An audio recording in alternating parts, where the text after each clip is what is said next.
Embeera ebadde ya bunkenke olw'abakuumaddembe ababadde beebulungudde kkooti eno nga Dr. Kizza Besigye ne Hajji Obedi Lutale wamu ne Kapiteeni Ora Dennis nga baleetebwa okuggulwako emisango mu kkooti ya bulijjo.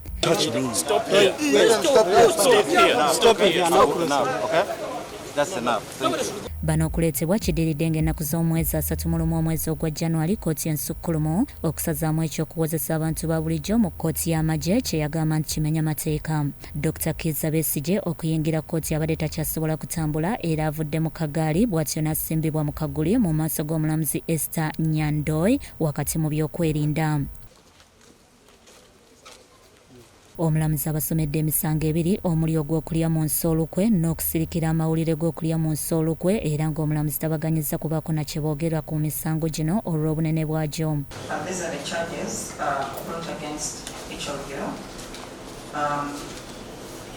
M1, retired Colonel Dr. Kizza Besigye, adult Uganda, the retired UPDF officer, aged 67 years, resident of Kasanga Town Council, Nangabo Sub-County, Nansana Municipality, in Wakiso District. A2, Hajji Obedi Lutale, a man adult Uganda, aged 65 years, a resident of Mutundu Parish, Maki in the Sub-County, Luzira County, in Wakiso District. Bannamateeka ba gavumenti bategeezezza ng'okunoonyereza ku misango gino bwe kyagenda mu maaso ne basaba gyongezebweyo.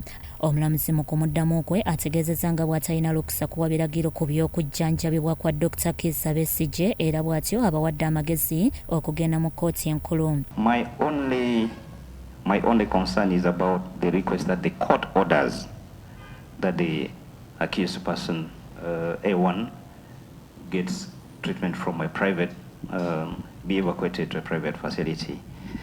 As my only jurisdiction in this matter, which is a capital offense, is to communicate the charge to the accused persons, and when investigations are done, then commit each of them to High Court for trial. Since A1 is represented, is advised to seek for a remedy from the appropriate court, which is the High Court. But for now, all the accused persons are remanded to... Wano wasinzidde n'ayongezaayo omusango guno okutuusa nga 7 omwezi ogujja era ne basindikibwa ku alimanda mu kkomera Luzira. Upper prison, and the matter is adjourned for mention to the 7th of March 2025.